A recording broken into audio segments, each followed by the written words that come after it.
No, I'm in the country now. I've arrived. No, I've left the airport. Yeah, yeah. I'm heading to the house right now. To our house in my country. Yes. God. Sorry, I just saw a very attractive church. God. Okay, okay.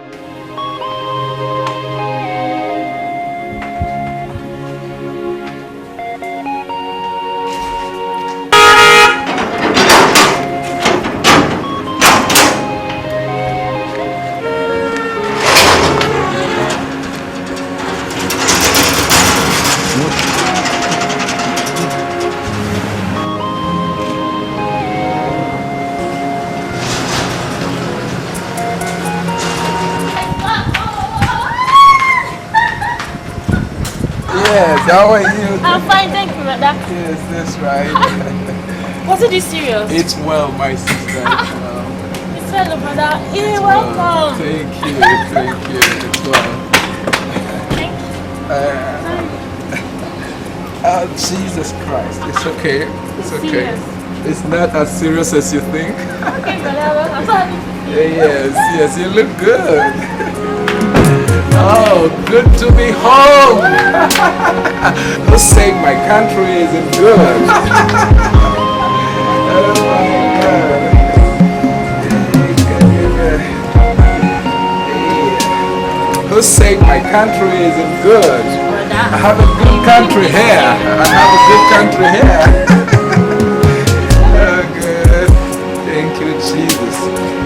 So, how's everybody? They're all fine. They're all Right. good. Let me take it. That's all right. My, oh my. My God, so it's true.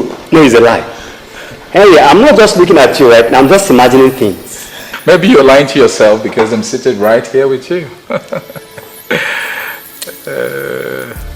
That's great. I came as soon as I heard. How was your journey? Journey was fine. Journey was fine. I'm happy to be home. You can say that again. How about your parents and My siblings? parents are fine. Did any of them come with you? No, none of them came with me. I'm home alone. Wow. I'm home alone. But I'm enjoying it. But this is still amazing. I heard this accident was so fatal that everybody lost hope of survival. Everyone lost hope but me and God. Because the truth remains that, to be sincere with you, I never believed I was going to die in that accident. No. Sounds great. Yeah, That's good to hear. Yeah, I should, because as a matter of fact, if you can remember the story of Joseph in the Bible, when he was thrown into the pit by his destiny destroyers, it would have been wrong for him to believe he was going to die in that pit. Because few days before that incident, he had a dream, and in that dream, he saw the moon, the star, and the sun bow down to him. That's a vision far away from dying in any pit. In my case, I keep seeing myself many years ahead of that day of the accident. So it would be wrong for me to believe I was going to die then. I envy your courage. By the way, Henry, how did this accident happen? You mean the accident? Yes, the accident precisely. Okay, please have your drink. It's a very long story. But I'll summarize it. Before the story, I want to remark. God told me to come back to this country and raise serious gospel generals for him. Really? Yeah. Men and women who will step out in this generation to become powerful instruments in God's hands. He calls them arrows of Calvary. Arrows which is going to fire into different sections of the society to make serious impact. It wasn't easy for me to come back from the States to this country, but I later resolved to obey. Then I discussed that with my parents. They vowed never to let that happen. Yeah. So, against my will, I stayed back in the state until that day. I had an interview at Washington, D.C., and then I scaled through to work with the government in Washington. That was a good news. So I was on my way back to share the good news with family and friends at Los Angeles. But on the way back, the airport taxi carrying me collided with a car driven by a criminal who was trying to escape from the FBI and city police. That was the much I can still remember. But when I came back after a long coma, I was told that I lasted for 4 months in coma. And the doctor said that I will never walk on my foot again. What? So they say. They say I will always use these clutches. God forbid. It's okay, Maxwell. I was even privileged. It was God's mercy that kept me alive because the driver and the criminal died on the spot. That's terrible, Henry. Yeah. Don't worry yourself. I think God allowed that incident to happen for a purpose. Yes. Say that again. Yeah. Basically, my parents wouldn't have allowed me to come back. How do you mean? Yeah. I think God allowed it to make me follow His leading. It was when my parents realized that their son, who they love and cherish so much, can no longer fit into their dream for him. It wasn't difficult for them to arrange and have me come back and do what God asked me to do. Yes. Maxwell, that reminds me. Why are you still dragging your leg when it comes to being born again?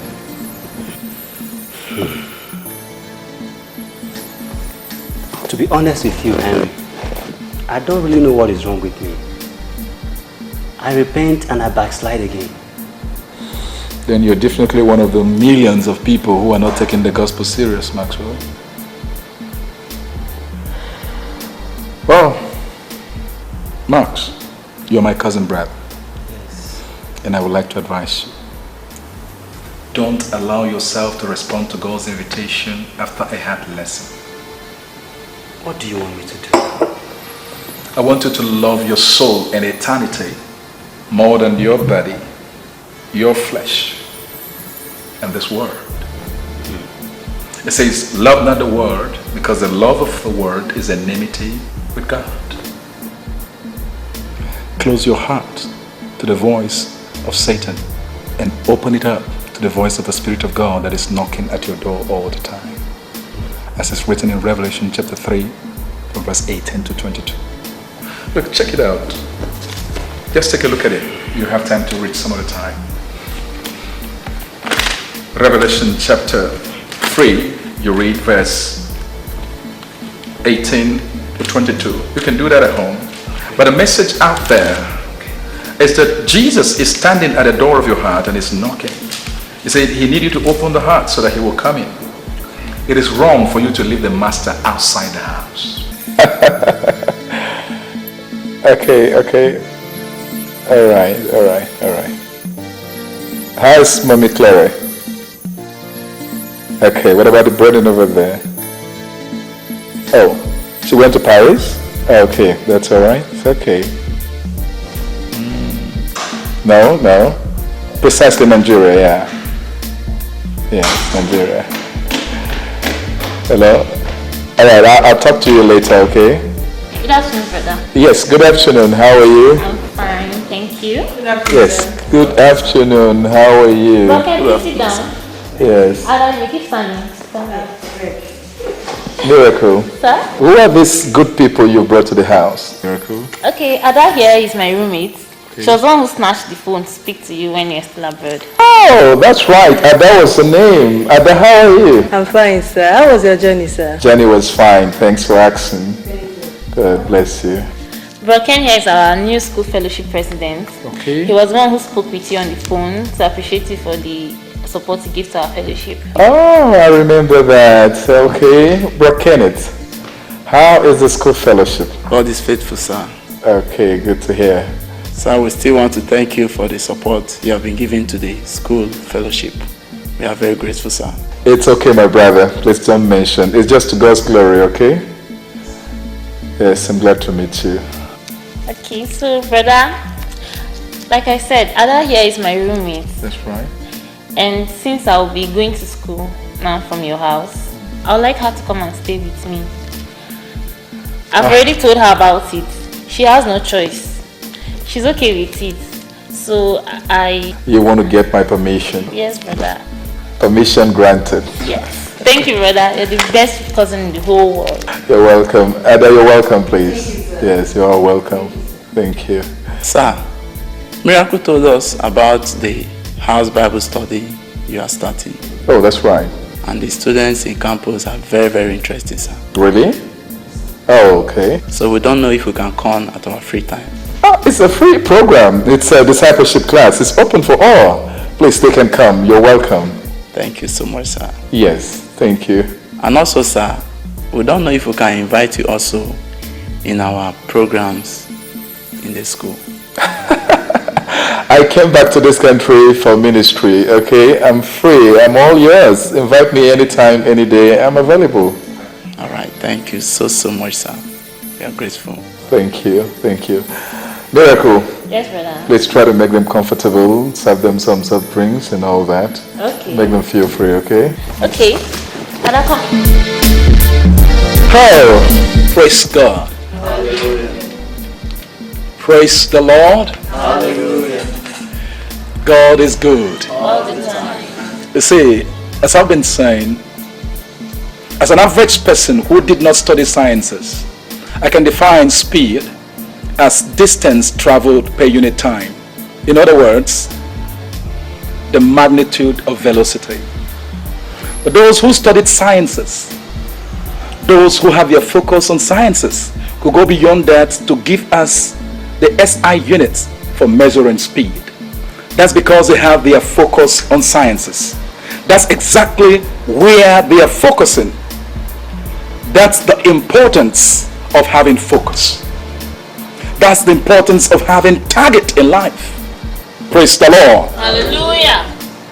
Because they have their focus in sciences, they are expected to know better. Now before I go ahead, I want to ask a question to one of you. Emeka, that's the name, right? Yes, sir. Okay. Can you tell me, what do you want to become the best in life? I mean, what's your target in life? Honestly, I'm confused. I don't know. Bad situation. A wrong answer. Because you need to be focused in life. You need to have target. You need to have focus in this life. Without focus, it is difficult for you to survive. In fact, I put it this way, without having targets where you're going, your chance of survival is very narrow. Because actually, it is your focus, your targets, your vision in life that will help to shape your life. Your vision will help to make you become the kind of person you're going to be. Now that's why if you go to your schools, you discover that you'll see a lot of students, different type of students, a lot that are wasting their time pinging, WhatsApping, Facebooking, chatting, and making so many friends. For them, it's all about friends. I want to be a student, I'm a student, and that's all. They have no focus. But in the same school, when you look around, you discover students that have focus, who have vision. They are concentrated. You see them in the libraries. You see them studying their books. They don't allow anything to distract them. In fact, if you have no destination, anywhere can be your destination. Many students you see on campus, their business is all about do whatever they see around. That's why you see some of them become cultists.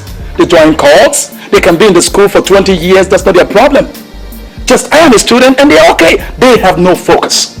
I challenge you today to have focus, to have targets in life. Your focus will help you to select your friends. If you see somebody who is not going to help you achieve the vision you've seen for yourself, then you keep that person away from you. The truth is, before you become very good instruments in God's hands, even in the society where you are, you should be able to occupy well. The Bible said, occupy till I come. You ought to occupy, take the position as the best doctors, the best engineers, the good people in the society. Look at Joseph. You know the end of Joseph in the Bible.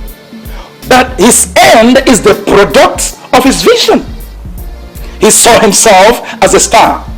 The moon, the sun, and other stars bow down to him. All his life, he was busy maintaining that knowledge of his vision. And as you saw it in the Bible, Joseph continued to push towards that vision until he got there.